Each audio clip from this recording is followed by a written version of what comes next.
جی ناظرین، بریک کے بعد آپ کو خوش آمدید کہتے ہیں. ہم بات کر رہے ہیں پاکستان، امریکہ اور چین کے حوالے سے جو پیش رفت جاری ہے. اس حوالے سے ہمیں مشاہد حسین سید صاحب نے جوائن کیا ہوا ہے اور امریکہ کی ڈیموکریٹ پارٹی کے اہم رکن ہیں طاہر جاوید صاحب. انہیں حال ہی میں تمغہ امتیاز بھی ملا ہے. سوال میں طاہر جاوید صاحب سے کروں گا کہ ابھی بات ہوئی کہ پاکستان کو کلائمیٹ چینج کی جو کانفرنس ہوئی اس میں مدعو نہیں کیا گیا، اور جو لگ یہ رہا ہے کہ ابھی تک جو بائیڈن نے جو سرگرمی اور کا مظاہرہ کیا تھا شاید پاکستان پر ابھی ان کی اتنی توجہ نہیں ہے. اس کی وجہ کیا ہے طاہر صاحب؟ جی دیکھیں، میں پہلی بات تو آپ کو یہ بتاؤں کہ یہ سوال کے میں دو جواب دوں گا آپ کو، دو ڈیفرنٹ اینگل سے.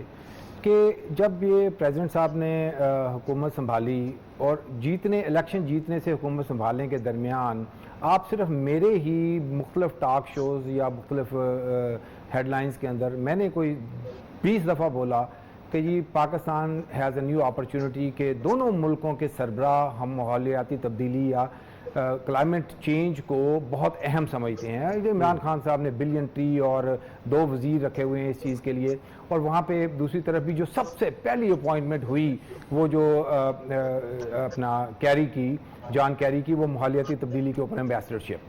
اچھا، اب یہ دونوں چیزوں کے اوپر پاکستان نے، میں بڑی it's very sad but one should be very up front, Pakistan نے کیا پیش رفت کی. ان کا کام تھا نا کہ جی الیکشن جیت کے ایک ایسا پریزیڈنٹ آیا جس کے اوپر آپ کے پرائم منسٹر کے ساتھ اس کے ڈائریکٹلی، تو جو آپ کے یہاں کے منسٹر تھے ان کا کام تھا کہ ایک لیٹر ویٹر لکھ کے انگیج کرتے ماحولیاتی جان کیری کو یا سیدھا ہی اپنا ایڈمنسٹریشن کو تھرو.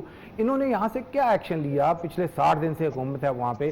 کیوں ہم یہاں پہ پاکستان میں بیٹھ کے سوچتے ہیں جی امریکہ ہی کو پہلا سٹیپ اٹھانا چاہیے؟ اگر یہ کرتے تو ان کی انگیجمنٹ شروع ہو جاتی تو یہ اوپر ہوتے سب سے کہ یار معاملہ چل رہا ہے. اور میں باواضح بلند بول رہا تھا کہ اس چیز کے اوپر سب سے پہلے جب کووڈ کے بعد اگر کام ہوگا تو اس کے اوپر ہوگا. تو یہاں سے نہیں ہوا کچھ بھی. اب رہی بات کہ انہوں نے جو اس وقت وہاں سے جن لوگوں کو بلایا، آپ اس کو کیٹیگری دیکھیں، 40 کنٹریز کو بلایا گیا جس میں 7 کو آپ علیحدہ کر سکتے ہیں، 33 کو علیحدہ کر سکتے ہیں. 7 وہ ہیں جنہوں نے ایکٹیولی اس چیز کے اوپر کام کر رہے ہیں اور ان کے ہاں بہت زیادہ کام ہوا، اور وہ 33 وہ ہیں جن کی حالت بری ہے اور وہ اس وقت سب سے لوئسٹ کے اوپر ہوں گے ماحولیاتی تبدیلی میں. پاکستان کے اندر بہت زیادہ سردرد بھی نہیں ہے اور پاکستان کر بھی کوئی خاص نہیں رہا. تو پاکستان ان دونوں کیٹیگریوں میں نہیں ہو رہا. میں اس لیے کہہ رہا ہوں 2 کیٹیگریز کے وہاں پہ 7 لوگ بات کریں گے اور 33 اس کی بات کو سنیں گے. اگر آپ اس چیز کے اوپر پریشان ہیں کہ آپ کو سننے والی کیٹیگری میں کیوں نہیں کھڑا کیا گیا، میں سمجھتا ہوں کہ کم از کم پرائم منسٹر کی حد تک پاکستان میں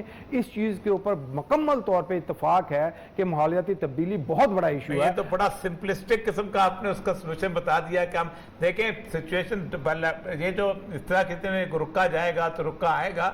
ہم بات کر رہے ہیں کہ اوور آل سچویشن جو ہے بلٹ اپ ہو رہی ہے، اس کے اندر پاکستان کی امپورٹنس جو ہے وہ آہستہ آہستہ ختم ہوتی جا رہی ہے اور یہ نظر آ رہا ہے. یہ بات تو ہے. اوریا صاحب نے حوالہ دیا تھا کامران منٹر کی اس بات کا، تو پہلے یہ میں پوچھوں گا کہ ان کی پاکستان میں سفیر رہے ہیں، اس وقت امریکہ میں سٹینڈنگ کیا ہے ان کی؟ یہ کیا بیچ رہے ہیں؟ انہیں نہیں، یہ کچھ بھی نہیں ہے. جب یہاں سے سفیر واپس جاتے ہیں نا اپنا امریکہ میں، تو وہ کچھ تھنک ٹینکس کے اندر ان کو انگیجمنٹ کر لی جاتی ہے، کبھی وہ بات کرتے ہیں ان کو بہت امپورٹنٹ کی پوزیشن. نہیں اوریا صاحب آپ دیکھیں، میں سمجھتا ہوں کہ اوریا جان مقبول صاحب کو نیگیٹو کوئی اپروچ زیادہ اٹریکٹ کرتی ہے. سچ ایسا کچھ نہیں ہے. بڑی رسپیکٹ کے ساتھ میں آپ کو یہ چیز بتاؤں کہ دیکھیں امپورٹنس کیا ہے. آپ کہتے ہیں نا امپورٹنس، امریکہ کے اندر اگر یہ ہوا ہو کہ یار پاکستان بہت ہی غلط ملک ہے اور یہ چیزیں اس طرح کی کچھ چیز ہو، تو آپ اگر اس کو امپورٹنس سمجھتے ہیں تو یہ اس وقت وہ امپورٹنس وہاں پہ نہیں ہے. اور اب اگر یہ سمجھتے ہیں کہ یہ امپورٹنس اس طرح کی ہونی چاہیے کہ جی ہمیشہ وری کریں وہاں پہ،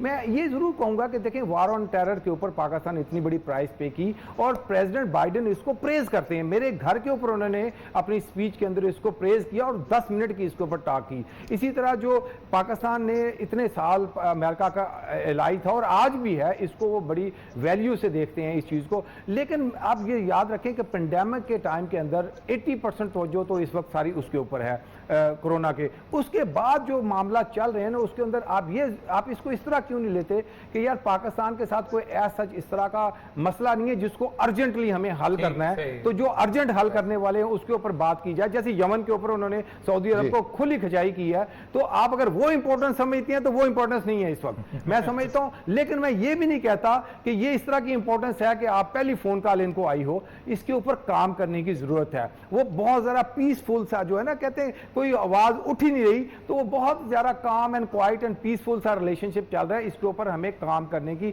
ضرورت ہے. اس کے اندر ہمیں کمیونیکیشن اور ڈفرنٹ آئیڈیاز کو بلڈ کرنے کی ضرورت ہے. اور میں ہمیشہ کہتا ہوں کہ جو سی پیک کے اوپر ہم چائنا پاکستان کا جو معاملہ ہے, اس میں چائنا کو آئی تھنک ایز سچ کوئی ایشو شاید ہو بھی نہیں, امریکہ کو کوئی ایشو نہیں ہے, لیکن پاکستان میں ہم اپنے طور پہ بیٹھ کے سوچ رہے ہیں کہ چونکہ چائنا بہت زیادہ یہاں پہ انویسٹ کر رہا ہے, تو ہمیں امریکہ کو جو بھی ہے اس کے اندر ہمیں اگر خاموشی اختیار, ایسا سچ نہیں. آپ کو جو سی پیک میں آپ نے جو چیزیں یہاں بنانی ہے فیکٹریاں لگانے کے بعد, آپ کو اینڈ آف دا ڈے جا کے امریکہ ہی اس کو بیچنا ہے. اس لیے امریکہ اور پاکستان کے ریلیشن شپ کے اوپر بات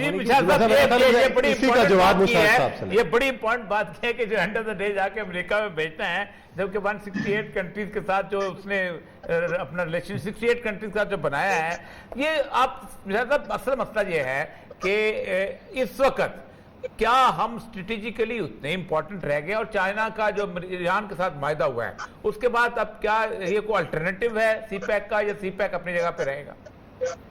نہیں, میں نہیں سمجھتا امریکہ کو سی پیک سے کوئی ایشو ہے. جی مشاہد صاحب. جی, ایک تو دیکھیں اوریہ صاحب کہ جس خطے میں پاکستان ہے اور اس میں پاکستان کا کلیدی کردار ہے, وہ پچھلے 30-40 سال سے سب سے دنیا کا اسٹریٹجک خطہ ہے. ٹھیک, عالمی پاورز کے, ایک طرف ہندوستان, ایک طرف چین, ایک طرف ایران, ایک طرف افغانستان, اس کے شمال میں روس, اور پھر خلیج. تو یہ اس سے اسٹریٹجک سارا گیم ہی اب اس خطے کے حوالے سے. اس میں پاکستان ایک پلیئر ہے جس کے بیک وقت چائنا سے, امریکہ سے, دونوں سے اس وقت اچھے تعلقات, ایران سے, سعودی عربیہ سے, ترکی سے اچھے تعلقات, روس سے ہم بڑھا رہے ہیں, اور ہندوستان سے اب بات ہی چل رہی. وہ پریشر ان کو آیا ہے کیونکہ ہندوستان, مودی بڑا یار تھا ٹرمپ کا, وہ ڈرا ہوئی ہوا تھا, پریشر بھی آیا ہے ان کو, اور سعودی عربیہ اور یو اے نے بھی کافی پریشر ڈالا ہے کہ آپ پاکستان سے تعلقات معمول کر لیں. تو پاکستان کی امپورٹنس دیکھ لیں کہ جو امریکہ کی طویل ترین جنگ ہے اس کو خاتمے کے لیے پاکستان کی مدد, پاکستان کی ریاست, پاکستان کی حکومت, پاکستان کی فوج, پاکستان کی ISI کے بغیر امریکہ کا باعزت انخلا ممکن نہیں افغانستان. تو ایک کنجی تو ہمارے پاس ہی نا اس علاقے کے, تو اس حوالے سے ہماری امپورٹنس اپنی جگہ قائم ہے. ہاں, اگر آپ سمجھے کہ ہم امریکہ کے بہترین حلیف ہیں اس خطے میں, وہ نہیں ہے. وہ سعودی عربیہ بھی نہیں رہا, وہ ترکی بھی نہیں رہا. تو وہ دنیا میں تعلقات تبدیل ہو رہے ہیں. آپ دیکھیں جیسے چائنیز فارن منسٹر بھی گیا ہے دورے پہ, وہ کہاں گیا ہے؟ وہ ایران گیا ہے, وہ سعودی عربیہ گیا ہے, وہ ترکی گیا ہے. وہ تینوں ممالک جن کے امریکہ سے تعلقات ٹھیک نہیں ہے, تو وہ ہر کسی کی اپنی ڈپلومیسی چل رہی ہے. تو ہماری امپورٹنس اپنی جگہ. باقی میں طاہر صاحب سے ایگری کرتا ہوں کہ امریکہ میں ایک نئے موقع, اپرچونٹی آئی ہے.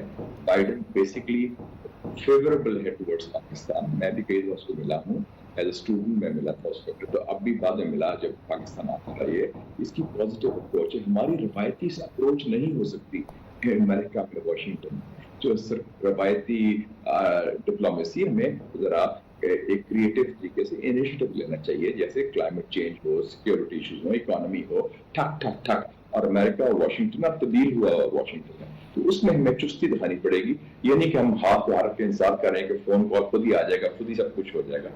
اس میں ہمیں وہ چینج کرنی. ہمارا رول اپنی جگہ ہے, لیکن اب تیاری جو ہو رہی ہے, ہمیں خدشات جو ہے کہ اس خطے میں نئی سر جنگ کی تیاری ہو رہی ہے, اس کی ہم نے مخالفت کرنی ہے. اس میں ہم نے حصہ نہیں لینا, کیونکہ ایشیا اور یہ خطہ نئی سر جنگ کا متحمل نہیں ہو سکتا. مشاہد صاحب, آپ نے بڑی امپورٹنٹ بات کی کہ سرد جنگ کی ایک نئی اس خطے میں تیاری ہو رہی ہے. طاہر جوید صاحب سے پوچھوں گا کہ یہ سرد جنگ سے پاکستان بچ کیسے سکتا ہے, اپنے آپ کو کیسے غیر جانبدار رکھ سکتا ہے, یا کس طرف ہونا چاہیے, کس طرف ہونا چاہیے؟ جی ہاں, بچ تو نہیں سکتے لگتا ہی. جی ہاں, دیکھیں جی, میں پاکستان شاید بچنا تو دور کی بات, شاید پاکستان بچنا چاہتا بھی نہیں ہے کبھی, کیونکہ آپ کو ریلیٹو رہنے کے لیے گیم کے اندر رہنا پڑتا ہے. تو دیکھیں نا دنیا میں آپ بیٹھے ہیں تو آپ یہ تو نہیں کہہ سکتے کہ میں بالکل قطع تعلق ہو جائیں اور آپ کے ریجن کے اندر کوئی معاملات ہوں. لیکن میں یہاں ایک چیز آپ کو تھوڑا سا بتاؤں کہ جیسے تھوڑی دیر پہلے اوریا صاحب بات کر رہے تھے کہ یہ جو پرائم منسٹر کے ساتھ جو بات نہیں ہوئی بائیڈن کی, اس کو بھی میں سمجھتا ہوں کہ اس طرح نہیں لینا چاہیے, کیونکہ اس کے اوپر بہت سارے جو سینیٹرز اور کانگریس مین ہیں انہوں نے بھی تشویش کا اظہار وہاں پہ کیا ہے کہ یہ پاکستان بڑا امپورٹنٹ ملک ہے اور ہمیں اس کو کرنا. لیکن جو ایک وہاں پہ پریزیڈنٹ صاحب کا اپنا ایک سٹائل ہے کہ وہ ہفتے میں ایک آدھی کال کر رہے ہیں اور باقی وہ سارا لوکل اس کا, اور لوکل میں اگر آپ تھوڑا آئیڈیا کریں یار آپ لوگ تو بھول ہی گئے ہیں شاید کہ اتنا کھلارا ڈالا ہوا تھا ٹرمپ نے کہ وہاں پہ تو خانہ جنگی شروع ہونے والی کہانی تھی, ہو چکی تھی, کیپٹل کے اوپر حملے ہو رہے ہیں اور اس کو اوپر ابھی مقدمے چل رہے ہیں. تو یہ اور پینڈیمک کے اوپر وہ سمجھتے تھے کہ یہ سیریس چیز ہی نہیں ہے کوئی, اور آج اس کے اوپر ہم سب سے آگے ہیں جو ویکسین لگانے میں. تو یہ پریزیڈنٹ بائیڈن کی توجہ سے یہ سارا معاملہ ہوا ہے. اب یہ میں کہتا ہوں مئی جون کے بعد آپ دیکھیں گے, میں اس چیز کا وٹنس ہوں کہ میری لائبریری کے اندر آدھا پونا گھنٹہ جو بات ہوئی اس کے اندر پریزیڈنٹ صاحب نے میرے گھر پہ بیٹھ کے ان چیزوں کا اعادہ کیا کہ پاکستان بہت اہم ملک ہے, ہماری بہت ساری ہمارے اکٹھے ہم نے اچیو کی ہیں بہت ساری چیزیں. اور پریزیڈنٹ صاحب کو یہ بھی یاد ہے کہ وہ جب یہاں آئے تھے ان کو یہاں پہ پاکستان کا سب سے بڑا سول ایوارڈ دیا گیا تھا اور میرے سامنے انہوں نے بہت سارے جو ہے لوگوں کے نام لے کے باتیں کرتے تھے. اچھا یہ بھی آپ کو بتاؤں ان کی میموری بڑی سٹرونگ ہے, وہ آپ کو 20 سال پرانی باتیں 10 سال پرانی باتیں, تو یہاں کے بہت سارے پالیٹیشنز کا ان کی جو باتیں ہوئی اس کو نام لے کر کے بات کر رہے تھے, کس کے گھر پہ اس نے کھانا کھایا, یہ ساری چیزیں.